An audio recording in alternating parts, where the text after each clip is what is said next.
Ал, саламатсыңдар ма балалар? Бүгінгі ашық сабағымызға қош келдіңіздер. Бүгін сондай керемет тамаша күн болып тұр. Сіздерге мен бүгін сәттілік тілеймін. Отыра қойыңыздар. Ал енді балалар, сабағымызды бастамас бұрын, бірінші біз сіздерменен топқа бөлініп алайық. Топқа чат GPT арқылы бөлінеміз. Команда берейік. 3 топқа бөлсін бізді чат GPT. Мінекей. Бірінші топ Даян, Айбар, Арсен, Ернияз, Ерасыл, Сұңқар, Сандуғаш. Екінші топ Нұрай, Диас, Балжан, Алтынай, Мерей, Енкар, Бейбарс. Үшінші топ Ерасыл, Қарақат, Ақтілек, Шұғыла, Айгерім, Аяна, Анар. Жылдам балалар, уақытымызды үнемдейік. Жылдам ауысып отыра қоямыз. Ал енді балалар, топқа бөлініп алдық. Балалар, бүгінгі біздің ашық сабағымызды бастамас бұрын біз сендерменен үй тапсырмасын қайталап алайық. Өткен сабақта біз сендермен тербелістер, маятниктердің түрлерін өткен болатымыз, серіппелі маятник, сосын математикалық маятникті өткенбіз. Ал математикалық маятник болу үшін маятниктің шарттары қандай болу керек еді? Айта қойшы, Шұғыла.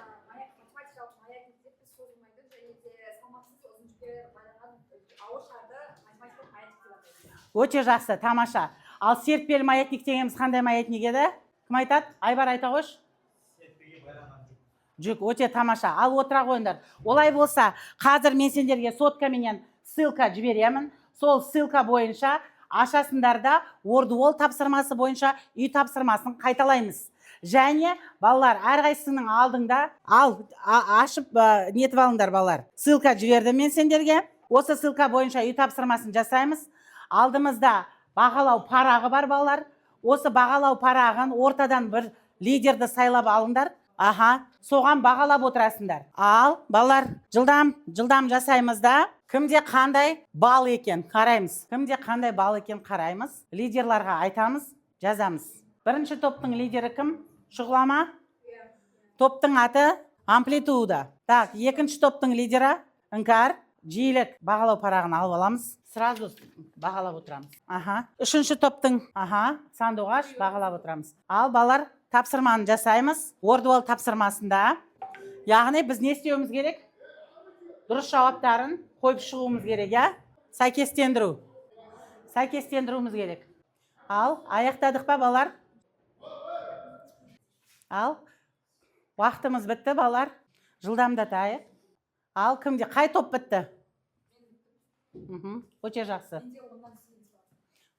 Өте жақсы. Бағалау парағына жазыңдар. Жылдам. Жоқ, сол балыңды жазып қоясың. 8 бал ма? 8 бал. Өте жақсы. Бағалау парағына лидерге айтыңдар да тез жазғызыңдар. Өте тамаша. Так, Ернияз қанша бал? 7. Молодец. 7 бал. Айбар, 8 бал. Өте жақсы. 10 бал Айгерімде. Өте жақсы. Балжанда 7 бал. Өте тамаша. Ал енді балалар, Word тапсырмасы бойынша тапсырмамызды жасадық. Енді біздің осы айымызда, сендер білесіңдер, жаңашылдық заман талабы дәйек сөзі айымыздың. Ендеше жаңашылдық заман талабы дегенге біз не айтамыз? Қазіргі кезде жаңашылдық өте көп бізде, Біздің тақырыбымызға байланысты айтайықшы. Қазіргі кезде біз сендермен қандай жаңа нәрселерді қолданамыз? Қандай толқындарды пайдаланамыз? Қандай тербелістерді пайдаланамыз? Электр толқындарын пайдаланамыз, 4G, 5, 5G, 4G, 3G жиіліктегі интернет желісін пайдаланамыз, интернет байланысты пайдаланамыз.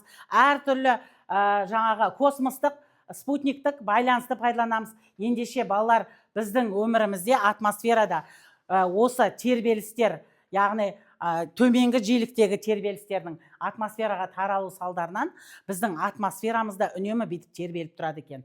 Оның тербелісі балалар 7,8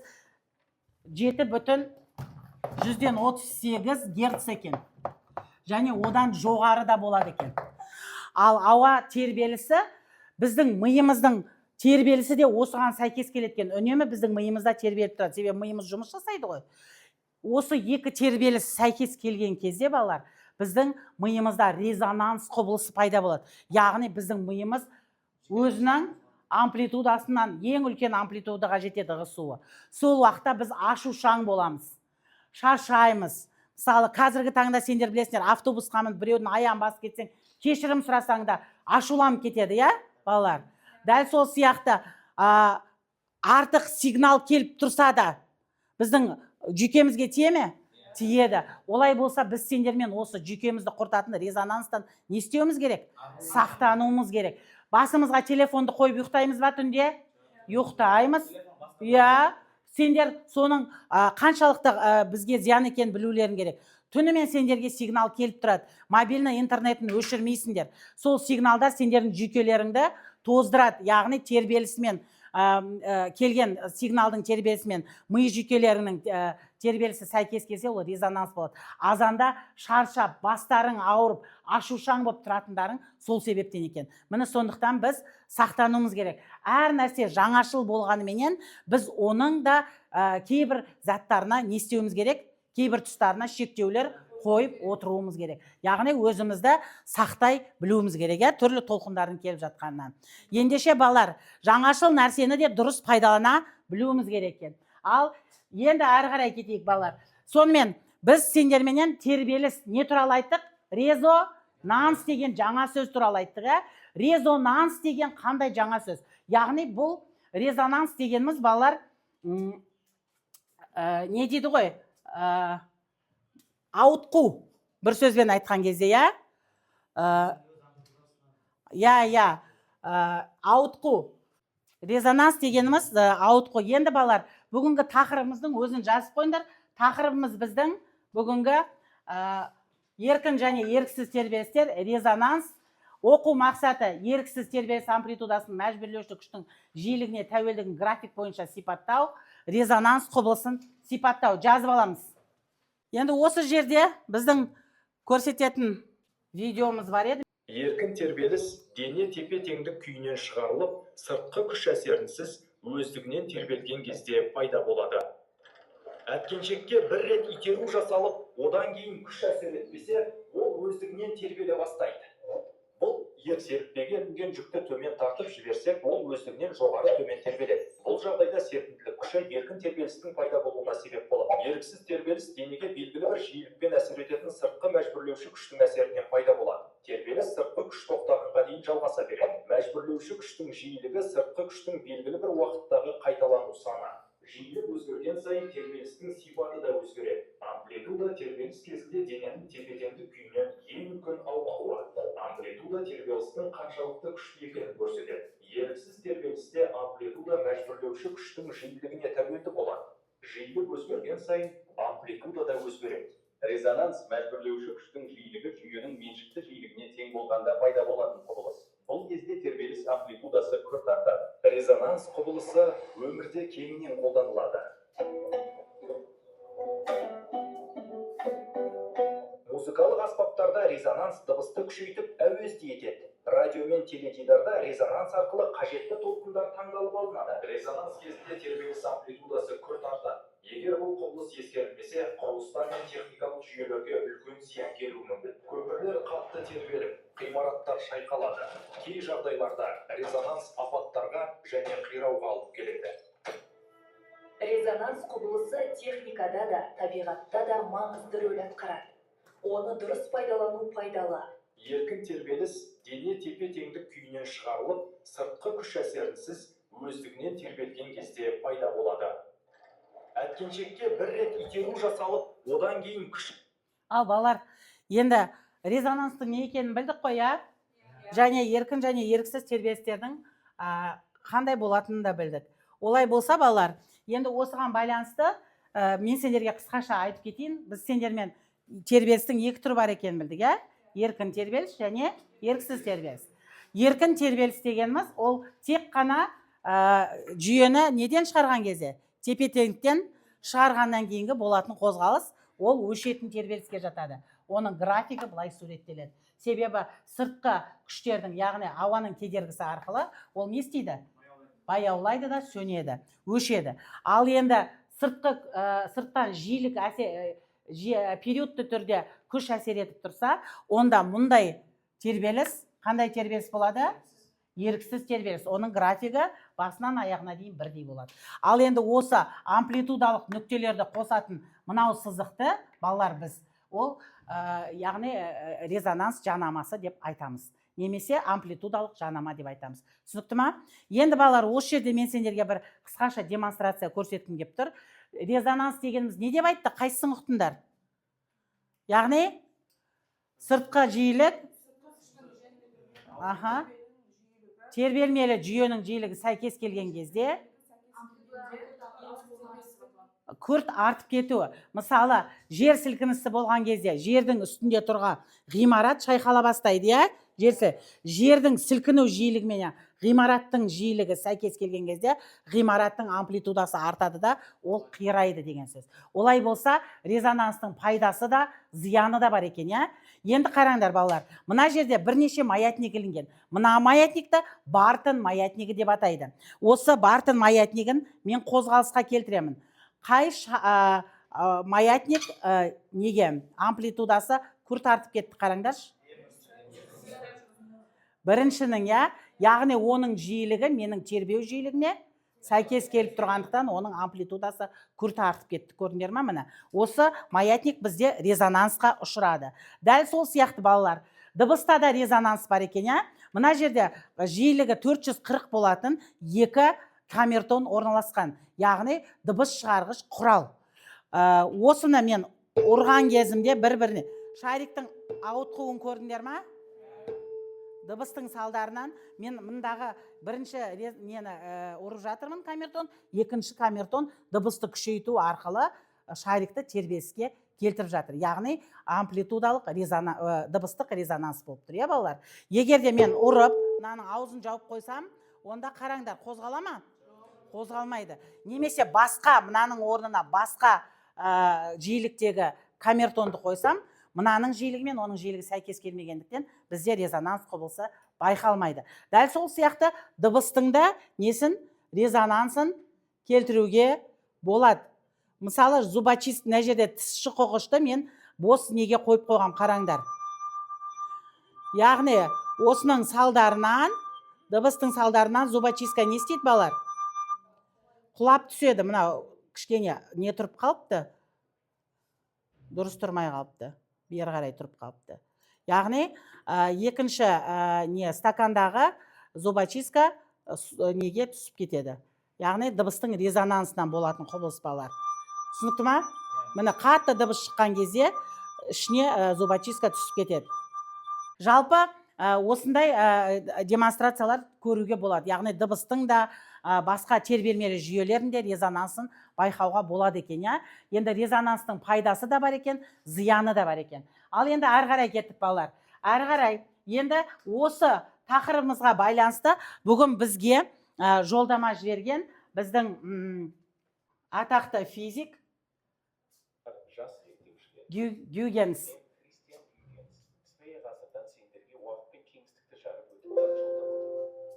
Мен жарықтың табиғатын зерттеп, толқындық теориясын ұсындым. Аспан денелерін бақылап, Сатурнның сақиналарын түсіндіруге үлес қостым. Сондай-ақ маятникті сағат жасадым. Уақытты дәл өлшеудің жаңа кезеңін бастадым. Бірақ ғылым ешқашан тоқтамайтын сапар. Енді сол сапарды жалғастыру кезегі сендерге келді. Құпия сандықтың ішінде сендерге арналған тапсырма бар. Ол тапсырманы орындау үшін зеректік пен логиканы қолданып, бір-бірімен ынтымақтаса жұмыс істеу, әр жауапты дәлелмен іздеу қажет. Есіңде болсын, ғылым тек формула емес, ол ойлау, іздену және жаңалық ашуға деген батылдық. Егер сендер тапсырманы сәтті орындасаңдар, сендерде уақыт кеңістігінде өз іздеріңді қалдыратын жас ғалым боласыңдар. Ізгі тілекпен, Кристиан Гюйгенс. Ал балалар, енді осы кісінің жіберген құпия қорабын ашайық та, осы құпия қораптағы тапсырмаларды жасайық. Мынау бірінші топқа, яғни амплитуда тобына, мынау бізде период тобына, мынау бізде жиілік тобына. Ал алдыларыңдағы постерді пайдаланып, осы тапсырмаларды орындаймыз. Осыған қатысты суреттер де бар алдында. Өздеріңе әрқайсының тақырыбына сәйкес суреттерді таңдап алыңдар. Фломастерларың бар, желімдерің бар. Сіздерге 5 минут уақыт тапсырманы орындауға. және қосымша уақыт сіздерге қорғауға беріледі. Болған группа шапалақ ұрады. Бұл жұмыстың дескрипторы сендердің әрқайсыларының тапсырмаларында берілген. Сендер нені бағалайсыңдар, қандай жауаптар берулерін керек екендігі.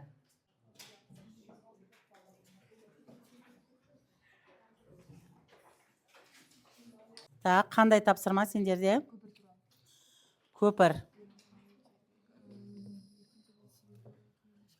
Millennium Bridge көпірі туралы. Сіздерде қандай? Сахнадағы? Резонанс, өте жақсы. Ал сіздерде? Әткеншек резонансы, я? Өте жақсы. Уақытқа берілген жұмыс. Сахнаға байланысты, тербеліске байланысты суреттердің барлығын алыңдар.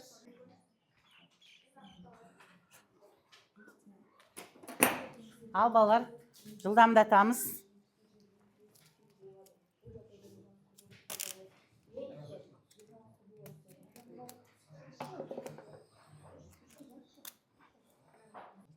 Қай топ болды? Өте жақсы. Үшінші топ бізде. Қай топ? Период тобы бірінші болды. Ал келе қойыңдар. Балалар, мұн жаққа келіңдер. Кім келеді? Келіңдер. Яғни, біз сендермен тербелістің қандай түрі бәрін айтымыз керек. Шығыңдар, бәрін шыға беріңдер, балалар. Бәрін шығыңдар. Шығыңдар. Келіңдер. Қана? Мінеке, сендерге. Мына жерге. Бұлай ашып ұстап тұрыңдар. Бізде бірінші топ период тобы аяқталды. Бізге қойған сұрақтар әткеншектен бастап қандай тербеліс болады? Бастапқыда әткеншекте еркінді тербелісі болады. Біз солай есептеп шығардық еркін тербелісі болатын. Одан кейін екінші сұрақ, ата-анасының итеру жиілігін анықтаңыз. Бізде жалпы есепте берілген 0,5 герц берген, бірақ соны есептей келе сол герцпен біз қалдырдық, себебі ол ешқашан өзгермейтін болды. Жалпы үшінші сұрағымыздың жауабы резонанс құбылысы. Резонанс құбылысы үшін. Төртінші сұрақтың жауабы резонанс құбылысы болмайды. Әткеншекте бастапқыда қандай тербеліс болады дейді балалар? Бастапқыда қандай еркін тербеліс болады, тек қана шығарып жібереді. Ал енді сендерден сұрапты, ата-анасының итеру жиілігі. Бұл жерде баланы тербету кезінде ата-анасы 2 секунд сайын итереді деп тұр. Біраз уақыттан кейін әткеншектің тербеліс амплитудасы айтарлықтай ұлғаяды. Ал меншікті жиілігі 0,5 герц болып тұр. 2 секунд сайын әсер етсе, оның тербелісі қандай болады? Тербеліс жиілігі. 1-дің 2-ке қатынасы болмай ма? 0,5 болмай ма?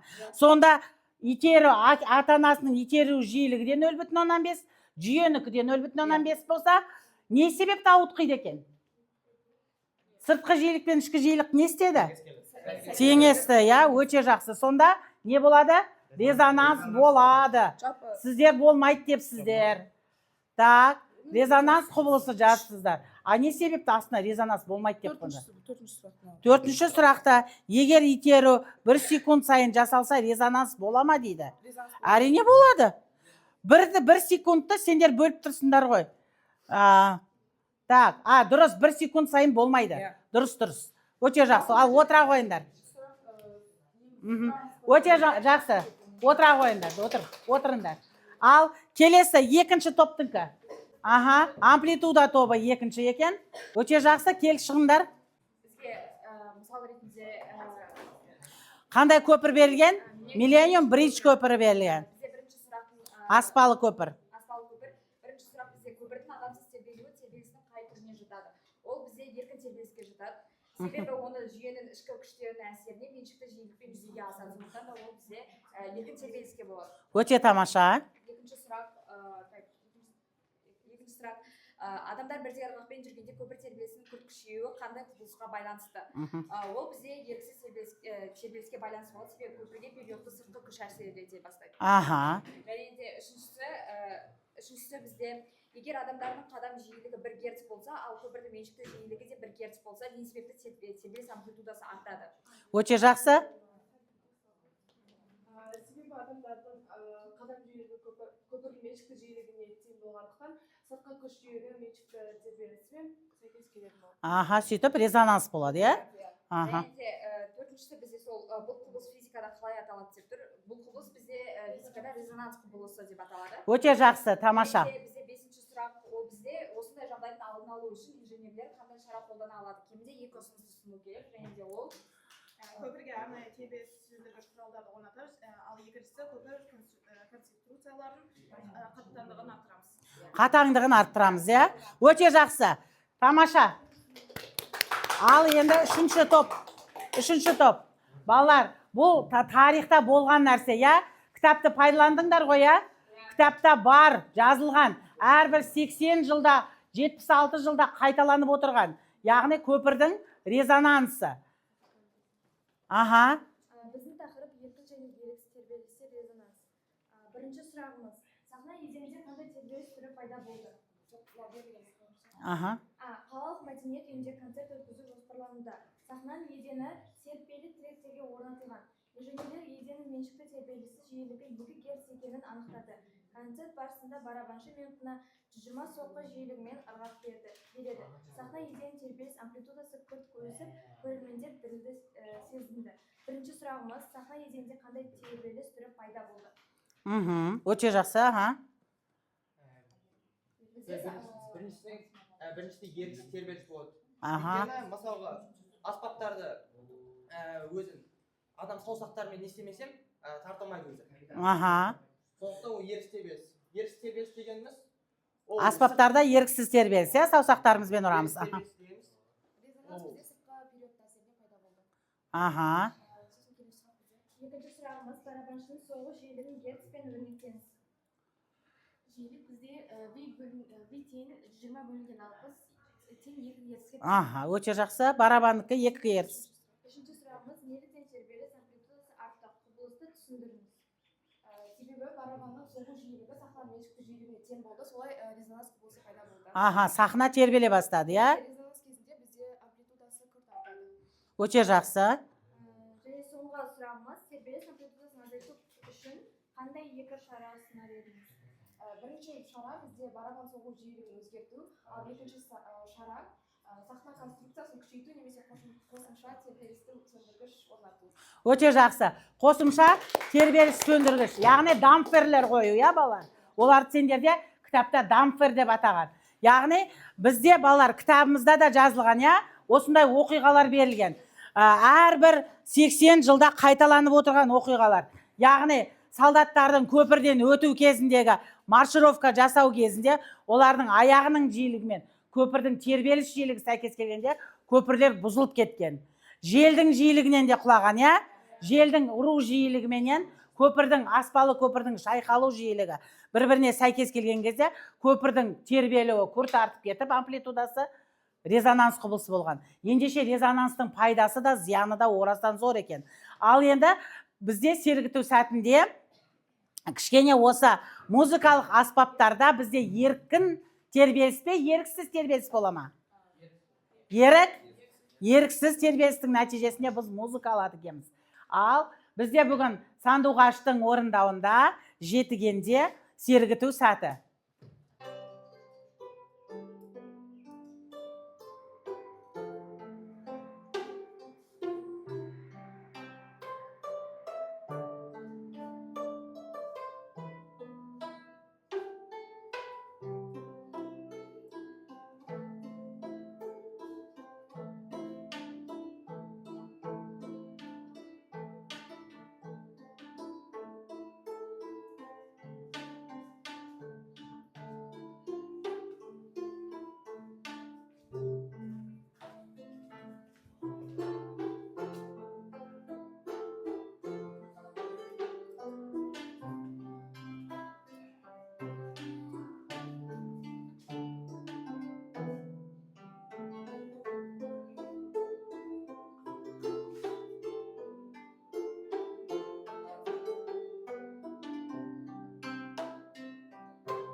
Рахмет, балар.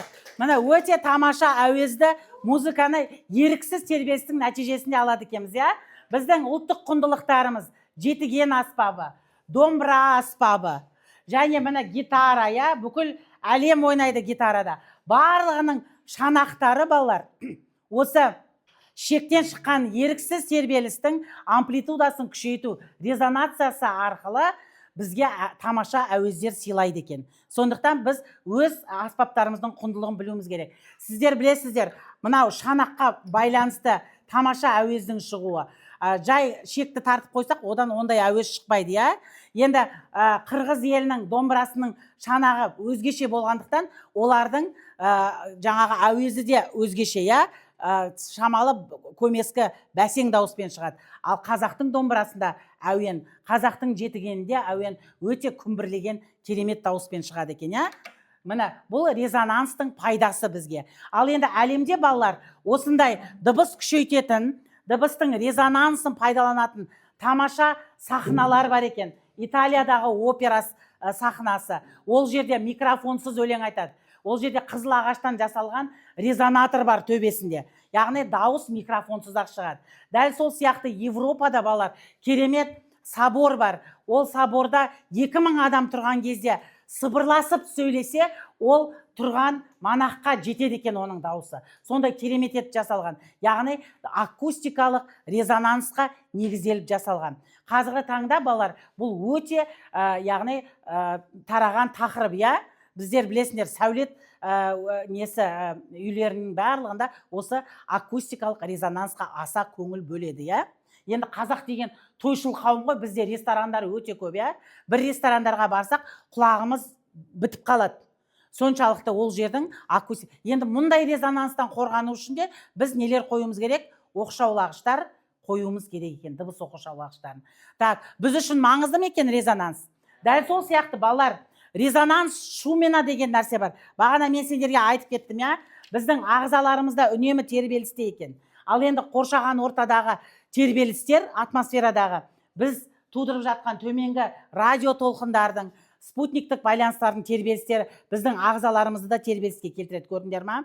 Енді инфрадыбыс тербеліске келтірген кезде біздің ішкі құрылыстарымыздың жиілігімен сәйкес келгенде ішкі құрылыстарымызда орасан зор қауіп төндіреді екен. Адам өліп қалуы да мүмкін екен. Сондықтан біз ондай дыбыстардан не істеуіміз керек? Сақтануымыз керек екен. Сондай резонанстардан сақтануымыз керек. Балалар, ендігі біздің тапсырмамыз бұл ойлан, жұптас, бөліс. Яғни сіздердің алдыларыңызға мен есеп тастаймын.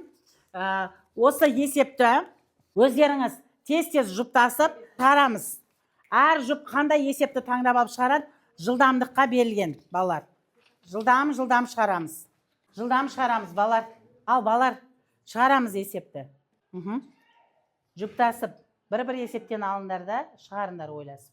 Ал, шығарған адамдар болсақ, кім шығарды? Қай оқушы шығар? Тақтаға шығып, жазсаңдар болады жауабын. Берілген оқимызда жылдам жауабын жазамыз. Қай есепті шығарасыңдар? Ал, кел тақтаға шығарыңдар, тез-тез. Жылдам жазамызда берілген шартын оқимыз.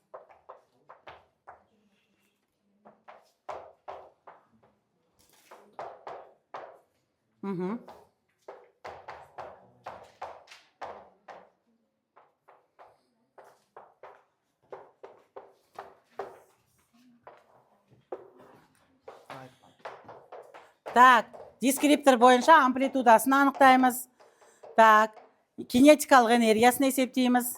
Тербелістің резонанс пен еріксіз тербеліс арасындағы байланысты көрсетеміз, иә?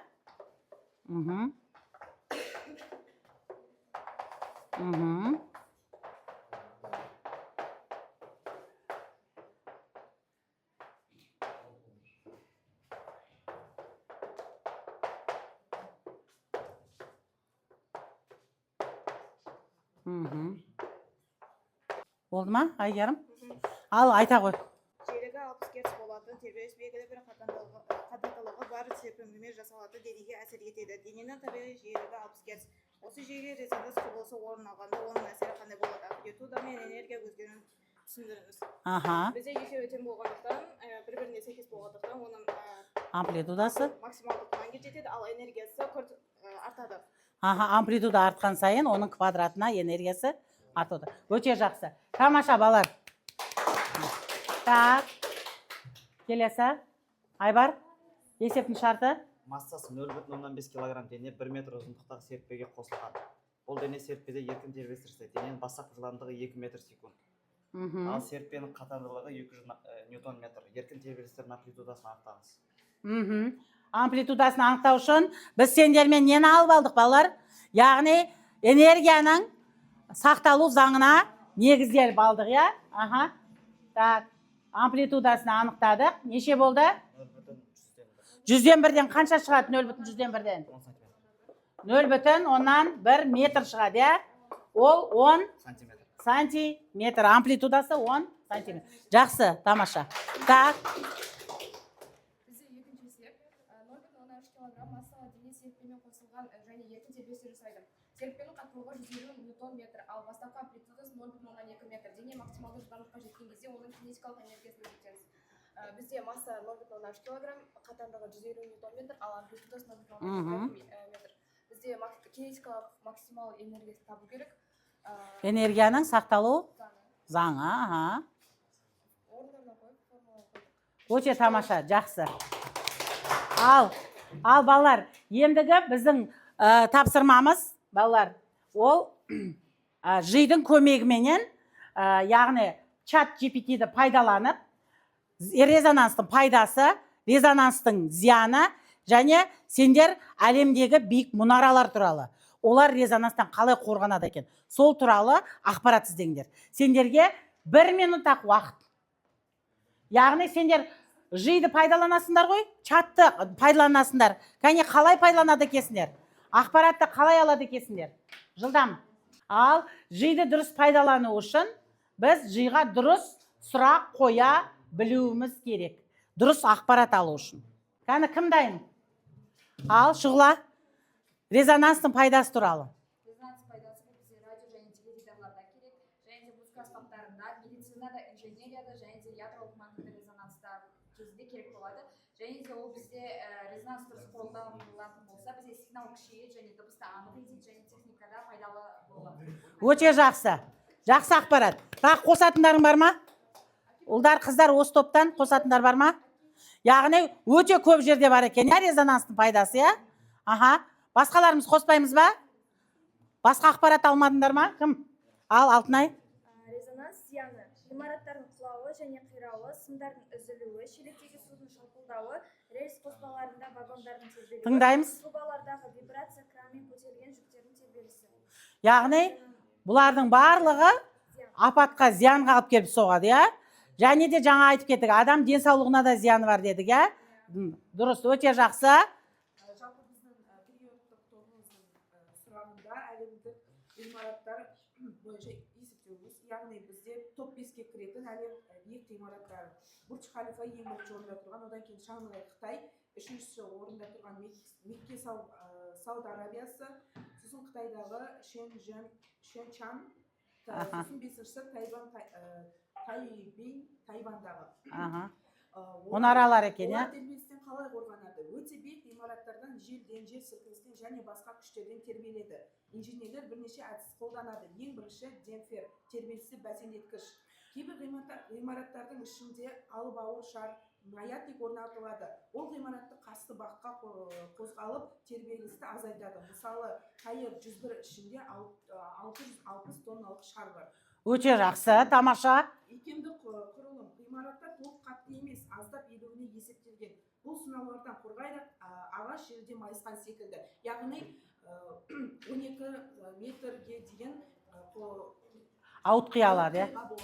Ауытқиды. Өте жақсы. Ал қосатының бар ма? Халифа 828 метр, оның құламайтын себептігі жерге үлкендеген бағанағалар қаққан. Ол желден немесе бораннан қорғап тұрады. Өте жақсы. Яғни нығыздап қаттылайтын дампферлер қойылған, я? Ал Японияда, балалар, даже кейбір ең биік ғимараттың бірі бар, онда су бар, резервуарлар бар екен төбесінде. Ол бұлай шайқалған кезде су бар резервуар бұлай шайқалады. Яғни бұның бәрі қорғану үшін істелген. Өте тамаша, балалар. Енді бұл жерде біз, балалар, GPT-чатты сіздер қалай қолданасыздар? Соны көрсетейік деді. GPT-чаттан дұрыс ақпарат алу үшін чат GPT-ге дұрыс сұрақ қоя білу керек. Өте жақсы. Енді соңғы тапсырмамыз балалар біздің бүгінгі сабағымызда бекіту тесті. Сол бекіту тесті бойынша жұмыс жасаймыз. Қазір телефондарыңызды дайындаңыздар. Тест бөлмесіне кіреміз. Ұстаз Казмас бойынша бөлме жасаймыз. Мынаны түсіріп алыңдар да, жылдам жасаймыз балалар. Жақыннан түсіріп алсаңдар да болады келіп. Так, әрбір сұраққа небәрі 30 секунд беріледі. Өздеріңді бағалайсыңдар. Бағалау парағына жазып жатсыздар ғой, ә? Ал тестті бастаймыз ба? Ашылды ма сіздерде? 9 адам қосылды. Бәріміз қосылдық па? Тестті бастау. Бірінші сұрақ. Шұғыла белгіледі. Ерасыл белгіледі. Жылдам балалар. Жылдам белгілейміз балалар. Ал келесі сұрақ. Бүгінгі сабағымызға қатысты сұрақтар. Барлығымыз белгіледік па? Ал қараймыз. Әйгерім, Ерасыл. Жауап бермегендер де бар ғой. Так, келесі. Балалар 30 секундқа берілген әр сұрақ, үлгермей қаласыңдар. Оңай сұрақтар ғой. Так, келесі сұрақ. Келесі сұрақ.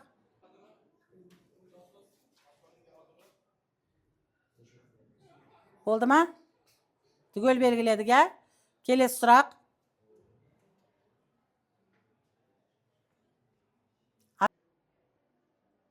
Тербелме жүйенің екеуінің жиілігі сәйкес келсе, ол қандай құбылыс деп тұр? Жаңа ғана өттік. Болды ма? Түгел белгілейміз. Соңғы сұрақ, амплитудасы тұрақты болатын тербелістер. Басынан соңына дейін амплитудасы тұрақты болып тұрса, ол қандай тербеліс? Белгілейміз. Өте жақсы балалар. Аяқтадық па? Ал енді бағамызды көрейік. Түгел. Нәтижелерді көру дейді. Ал қараймыз балалар. Іңкар 6-дан 6. Неге 6 уақ болып қалған? 7 болу керек еді. Алтынай 6, Даян 6, Айбар 5-еуіне дұрыс жауап берді, Сандуғаш 5-еуіне, Арсен 5-еуіне, Ерасыл 5-еуіне, Бибарыс 4-еуіне, Ернияз 3-еуіне. Бағалап жатсыңдар ма балалар? Так, Ерасыл 2-еуіне жауап берді. Так, олай болса балалар, бүгінгі мынау бағаларды жазып алдыңдар ғой, ә? Олай болса балалар, осыменен біздің бүгінгі сабағымыз аяқталды. Сендерге бүгінгі тақырып түсінікті болған шығар деп ойлаймын. Ал егер түсінікті болса, келіп домбыра әдісі арқылы өзіміздің немізді білдіреміз.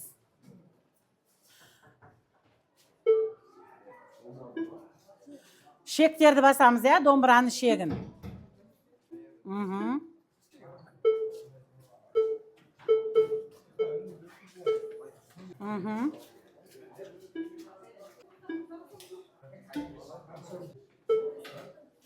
Өте жақсы. Бәріміз бастық па балалар? Сонымен бізде түсінбеген оқушылар да бар екен, я? 2 оқушы түсінбедім дейді, сұрағым бар деген оқушылар да бар екен. Ал енді түсінбеген нәрселеріңіз болса, келесі сабақта толықтырамыз. Үй тапсырмасын жазып аламыз балалар. Үй тапсырмасы 27-ші параграф, яғни еркін еріксіз тербелістер резонанс, және 27-ші жаттығуды кітаптағы шығарып келеміз. Сабағымыз аяқталды. Қош сау болыңыздар.